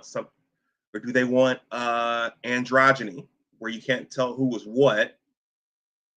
And do you want something like what we saw during the election, the "I'm a man" commercial? What do you want? Okay. Do you want the two poles, or do you want something homogenous? All right. Fair use. To me, this sounds like utter chaos. So what does that young man, what should his virtues be? You said empathy and those kinds of things. And then on the chivalry side of things, should I be holding the door open for every woman that walks through one? Should I be paying that bill on the first day? I think it's lovely when all human beings hold doors open behind them for other human beings. I really disagree that we should not. When we issued chivalry, what was going on was that there was a period of time where it was like, she's more gentle, she needs help. And it stopped people seeing us as people who could be entrepreneurial CEOs. So women said, look, could you just not do that? Because if you're not holding the door open for any of the guys, then you hold it open for me. They see me as somehow less than sweet, sexualized. So we said no. Now I think, look, honestly, if a man holds a door open for me, that's very nice, whatever. I don't think people see me that way anymore. I don't think it's a big deal anymore. I don't like the idea that you have to pay on the first date. Whoa. Maybe I should go out on a date with her. She doesn't like the idea that you have to pay on the first date. Maybe that's in the UK, because here in the United States, that is a real flashpoint. Okay, no 50-50. My money is my money. Your money is our money. Did T. Riddler disappear? He wanted to know what the significance of all this was. Is he gone? Is T. Riddler gone? Is he making sandwiches? All right. I don't think you should have to pay on the first date. I'm 2 hours in here. All right, let me stop. Let me end this. Fair use, fair use. She's giving us gold at the end here. I think, if I've invited you out, I'll pay. If you've invited me out, you'll pay. I mean, you're much richer than me, so probably you should pay. But that's nothing to do with gender, Steve. Is there not something evolutionary in that, if we look back through our ancestry, that the qualities of fertility are more attractive to men, and the qualities of being a provider are more attractive to women? So if I don't sort of invest in becoming a provider as a young man, I'm actually going to do much worse when I get older. According to some of the data we referenced earlier, 250% less women are going to opt for me. So if I don't sort of build a base and become a provider, am I going to be at a disadvantage as a man in the society that we live in? But also, if we look back through our evolutionary history, is that not hard coded into us? It makes me feel so sad that boys feel this huge responsibility when we are now at a point when it is evident that you do Dragon's Den, you sit next to Deborah Meaden, who's every bit as good an entrepreneur as you. So why is it your responsibility? Why is it men's responsibility? We can both raise children. We've demonstrated we can both raise children. I've got friends. That's the society I live in. But let's reshape it. Let's raise your children to think differently and reshape it. Is the society we live in a consequence of our evolutionary survival of the fittest, natural selection? Pick a good partner so that you can reproduce past. And you see this in women, where I'm watching this dating show called Pop the Balloon, which I love, which has just gone to Netflix. And it's so crazy that so basically Pop the Balloon is 10 men stand in a line with a balloon, or 10 women stand in a line with a balloon. Pop the balloon and find love. Steven's been watching Pop the Balloon. And then a man or woman walks out. So when a woman walks out and she looks at the lineup, she will go down the lineup and pop every balloon of a man that's below 6 feet tall. Just like that. It's crazy. And they'll say, why did you pop his balloon? Small, short. Why do you pop his balloon? Short. This is just part of... No, it's so destructive, though. Like, look, we can talk about evolution, but I've seen David Attenborough shows where our shared ancestors who are primates are ripping each other apart. A chimp comes up and they rip the chimp limb from limb. What human beings have done is evolved to be better when we war, we are not better, but we know our better nature and our better self doesn't do that. Are we fighting against, I remember hearing someone on the podcast tell me that across cultures, men and women typically go for the same thing. So like men are going for a certain hip ratio, whatever, and women are going for a certain like shoulder ratio. Are these things not like fundamentally evolutionary? It's just status symbols. Like my husband's shorter than me. It's a And status is an evolutionary desire. It is, but we can be better than that, can't we? Can't we teach our girls and boys and non-binary young people that these superficial things aren't what we should be like aspiring to? We should be aspiring to get past them. The idea, like a lot of it is, we know this because Different cultures have different beauty standards, different times in history have had different beauty standards. And men tend to go for the beauty standard of the time they're in or the location they're in. And therefore, it is social. It's, hey, that one means that you're a successful Is it guy. in no way evolutionary in your mind? I think if it is evolutionary, get over it, get past it, get beyond it. Good luck. What do you think I'm going to say? All right. That's enough. All right. T. Riddler, I hope you got something out of this. There was a lot there. Scott H. said there's enough in this video for every content creator in the manosphere to discuss. So speaking of Sir Anthony, non-binary young people, and I think this provides a good segue to one of my favorite news show drops. This is from Just Hilarious and that other sister on the Breakfast Club a couple of weeks ago. Anyone who has a uterus can have a child. Oh, okay. Only women can have babies. I just want to let you know that. Interesting. There are other people who can have babies. Okay. Yeah. I mean, if they have a uterus, they can have babies, but they just might not identify as women. Okay. Those are two different things. Like you can be biologically female, but you can't be biologically woman. This woman is a gender construct, a social construct. So if you got a uterus, yeah, you can have a baby. Yes, that's the point. If you have a uterus, you can have a baby. Okay, cool. Yeah, we agree on that. If you have a uterus, you can have a baby. Akwateki, I didn't play one of your salutes for the donation. We have a tradition here, so we can't forsake tradition. Roger me, will call me anything. Hello, Earth. Okay, that's a special shout out I have for Akwateki when he donates because his avatar is Jazz. Akwateki, you want to hear it again? Oh, okay. Only women can have babies. I just want to let you know that. Interesting. There are other people who can have babies. Okay. Yeah. I mean, if they have a uterus, they can have babies, but they just might not identify as women. Okay. Those are two different things. Like you can be biologically female, but you can't be biologically woman. This woman is a gender construct, a social construct. So if you got a uterus, yeah, you can have a baby. Yes, that's the point. If you have a uterus, you can have a baby. Okay, cool. Yeah, we agree on that. All right, everyone. Sir Anthony says, wow. Yeah, look up the Breakfast Club. I don't know who the woman was, but her and Just Hilarious got into a little dialogue. I think Just Hilarious said Mark Lamont Hill would be a good man for her. And then they got into this whole thing about who could have a baby, and anyone who has the uterus could have a baby. That means you know what, we're not going to get into it. I'm going to end with some quick promotion on my community tab. I have several channels. I have a smaller channel that I started just to focus on writing, and I did post the recording, the official recording of my first book signing.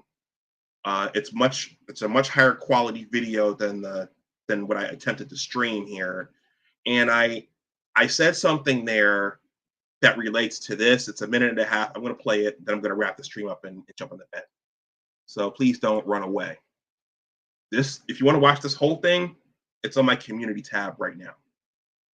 There are two to this, but there is a part two to this, and I'll just say it deals with what happens to innocent basketball dreams.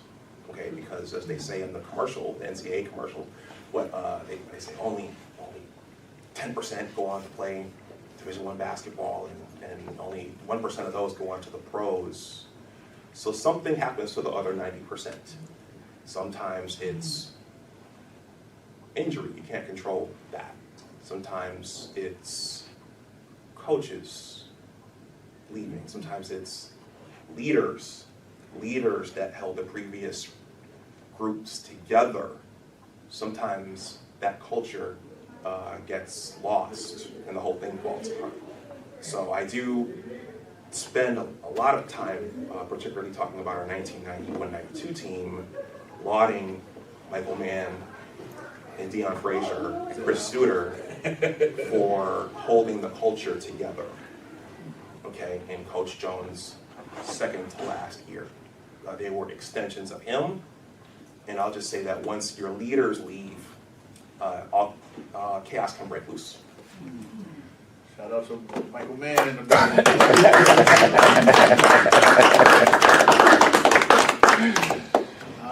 That's all the questions that I have for Dave. But just